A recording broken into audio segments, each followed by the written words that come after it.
You are watching Magic Box Entertainment.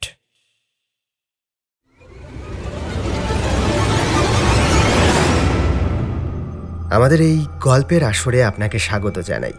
আমরা প্রতি সপ্তাহে হরেক রকম গল্প আপনাদের কাছে পৌঁছে দিই। কিছুদিন ধরে আমাদের গল্প আপনাদের সবার কাছে পৌঁছাচ্ছে না, তাই সবার কাছে অনুরোধ আপনারা একটু বেশি করে শেয়ার করুন, যাতে সবার কাছে আমাদের গল্পগুলো সঠিক সময়ে পৌঁছে যায়। আজ আপনারা শুনবেন হেমেন্দ্র কুমার রায় রচিত গল্প ছায়া না কায়া।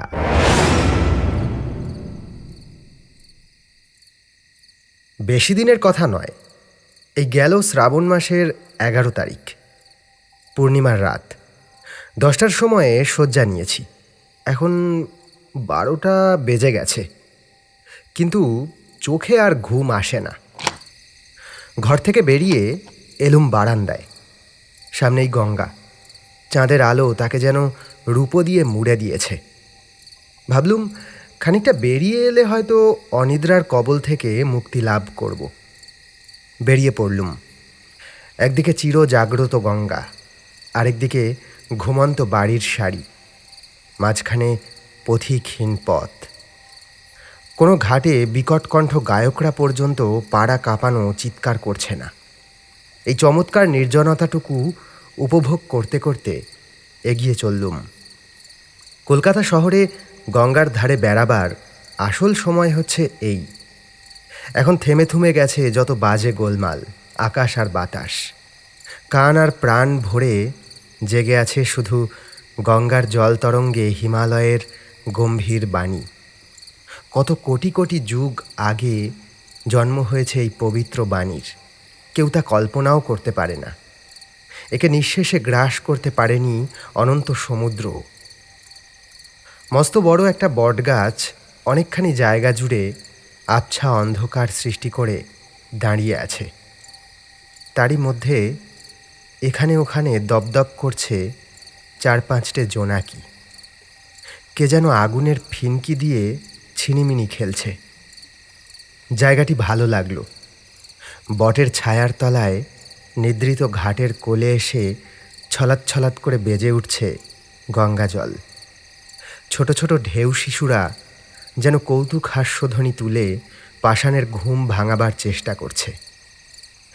সেইখানেই বসে পড়লুম। গঙ্গা জুড়ে রূপলি আলোর কারিকুরি দেখতে দেখতে নিজেরই অজান্তে কখন গুনগুন করে গান শুরু করে দিলুম।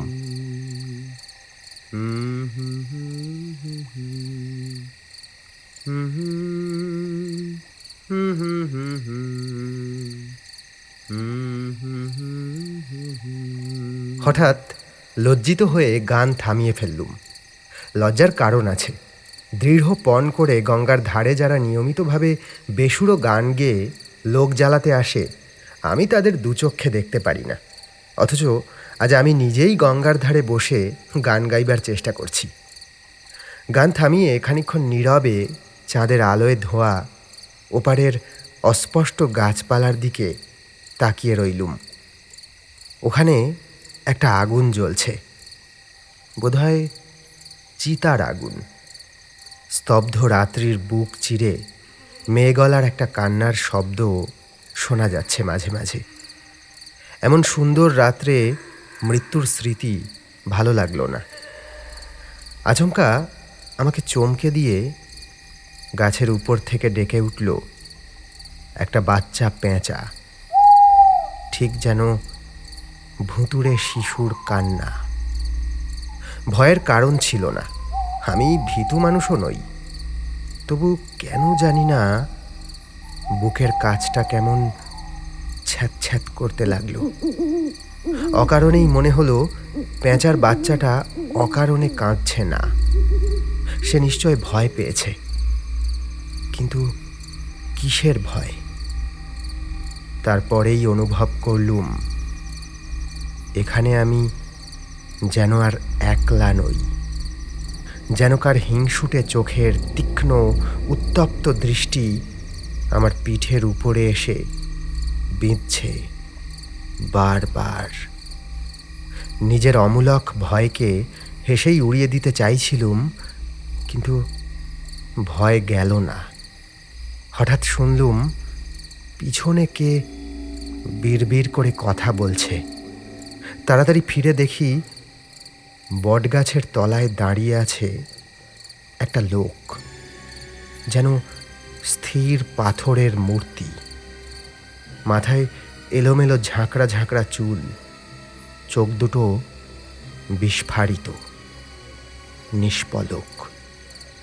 বিষম লম্বা নাকটা বড়শির মতো বাঁকানো, অস্থিচর্মসার দীর্ঘ দেহ, রং কুচকুচে কালো, আদুর্গা খালি পা, কাপড় হাঁটু পর্যন্ত। ভদ্রলোক নয়।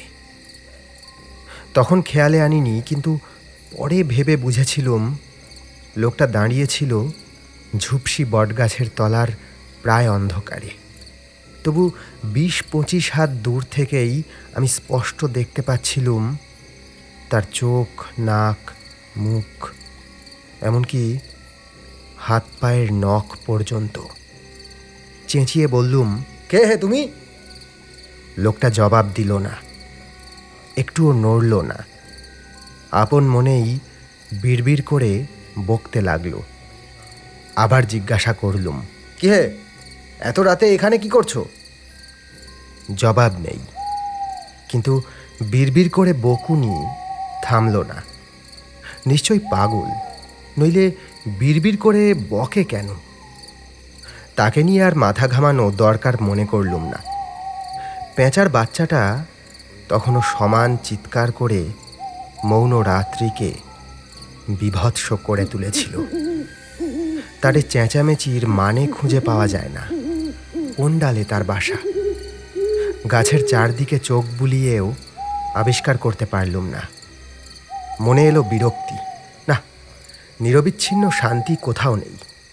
চাঁদের আলোয় গঙ্গার ধারে এলুম নিরালায় বসে একটু রূপেণ স্বপন দেখব বলে, কিন্তু স্বপ্ন আমার ভেঙে দিল ওপারের ওই জ্বলন্ত চিতা আর শোকার্ত নারীর আর্তনাদ, এবং এপারের এই পেঁচার কান্না আর ওই পাগলের বিড়বিড় বকুনি।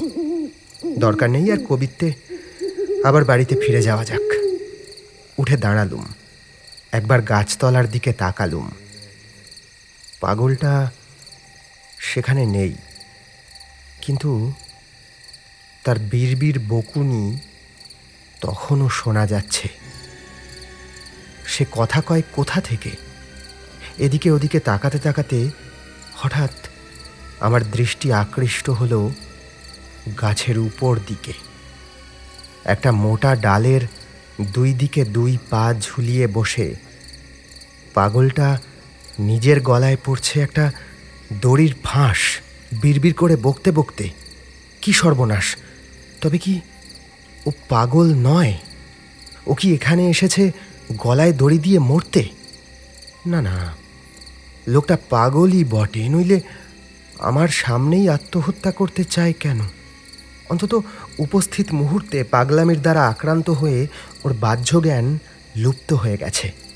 চিৎকার করে বললুম, ওহে, আরে আরে করো কি, আরে করো কি? শিগগির গলার দড়ি খোলো, গাছ থেকে নেমে পড়ো। লোকটা ফিরেও তাকালো না, কিন্তু হাহা করে হেসে উঠল। কি ভয়ানক অট্টহাসি! পেঁচার বাচ্চাটা পর্যন্ত ভয়ে চুপ মেরে গেল।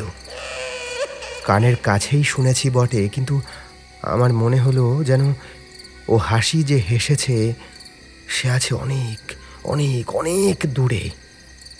ও যেন পৃথিবীর হাসি নয়। পরমুহূর্তেই আড়ষ্ট চোখে দেখলাম লোকটা ঝুপ করে নিচে লাফিয়ে পড়ে দড়িতে ঝুলতে ঝুলতে হাত পা ছুটতে লাগলো। সঙ্গে সঙ্গে শিউরে উঠে লক্ষ্য করলুম তার দুটো পাকানো কপালে ওঠা চোখ জ্বলছে ফসফরাসের মতো।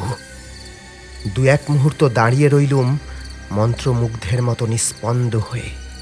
চোখের সামনে এমন আত্মহত্যার চেষ্টা দেখে কে না স্তম্ভিত হয়। তার জিভখানা মুখের বাইরে বেরিয়ে পড়ে লক লক করে ঝুলছে, আর তার পা দুটো ক্রমাগত করছে শূন্যকে পদাঘাত। তারপরেই হুঁশ হলো, তার দেহটা ঝুলছিল মাটি থেকে মাত্র 3 হাত উপরে। দ্রুত পদে দৌড়ে গিয়ে দুহাত দিয়ে তার দেহটাকে উপরের দিকে তুলে ধরবার চেষ্টা করলুম, সঙ্গে সঙ্গে সেও তার দুখানা দীর্ঘ কঙ্কালসার পা দিয়ে আমার বুক পিঠ জড়িয়ে ধরে শক্ত বাঁধনে বেঁধে ফেলল এবং সঙ্গে সঙ্গে আমার নাকে এলো একটা অত্যন্ত পচা ও ধসা মরার ভয়াবহ দুর্গন্ধ। আমি চেঁচিয়ে উঠলুম, ছাড়ো ছাড়ো, আমি আরে আমি তোমাকে আমি তোমাকে বাঁচাতে চাই। আরে আরে এমন করে চেপে ধরলে আমি তোমাকে বাঁচাতে পারবো না। আরে ছাড়ো। সে হি হি করে হাসতে ও হেঁচকি তুলতে লাগলো। গলায় দড়ি দিয়ে ঝুলতে ঝুলতে কেউ কখনো হাসতে পারে? মনে হতেই আমার সর্বাঙ্গে কাঁটা দিল। অনুভব করলুম যে দেহের স্পর্শ আমি পাচ্ছি সেটা অস্বাভাবিক রকম ঠান্ডা। এ জ্যান্ত মানুষের দেহ নয়। মনের ভিতর দিয়ে বিদ্যুতের মতো খেলে গেল একটা সম্ভাবনার ইঙ্গিত। এদিকে পায়ের বাঁধন ক্রমেই ভীষণ হয়ে উঠেছে। আমার বুক পিঠের হাড়গুলো এইবারে ভেঙে গুড়িয়ে যাবে।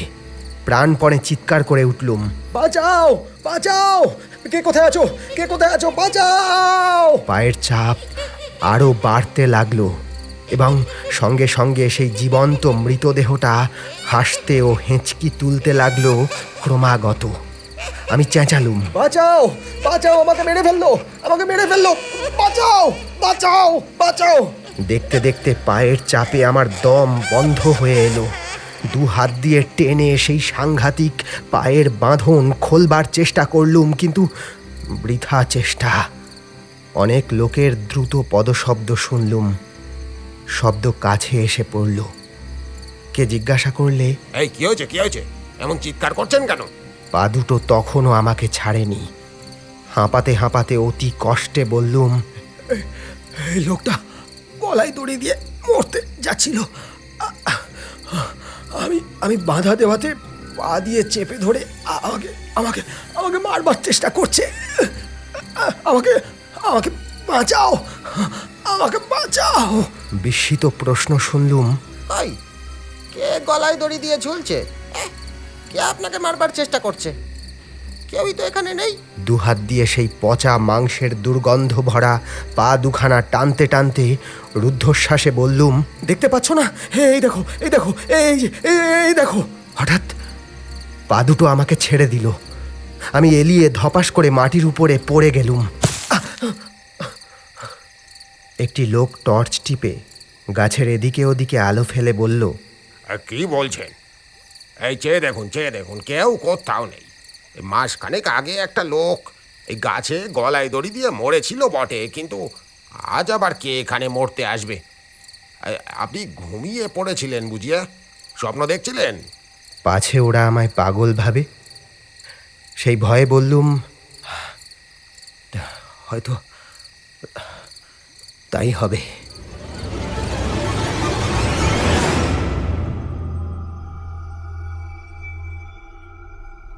শুনছিলেন হেমেন্দ্র কুমার রায় রচিত গল্প ছায়া না কায়া। আপনাদের সঙ্গে ছিলাম আমি সৌমেন। গল্পটি কেমন লাগলো অবশ্যই জানান কমেন্ট বক্সে। ভালো লাগলে লাইক এবং শেয়ার করুন। চ্যানেলে নতুন হলে সাবস্ক্রাইব করুন। কোনো গল্পের আপডেট যাতে মিস না হয় সেজন্য বেল আইকনটি ক্লিক করে রাখতে ভুলবেন না।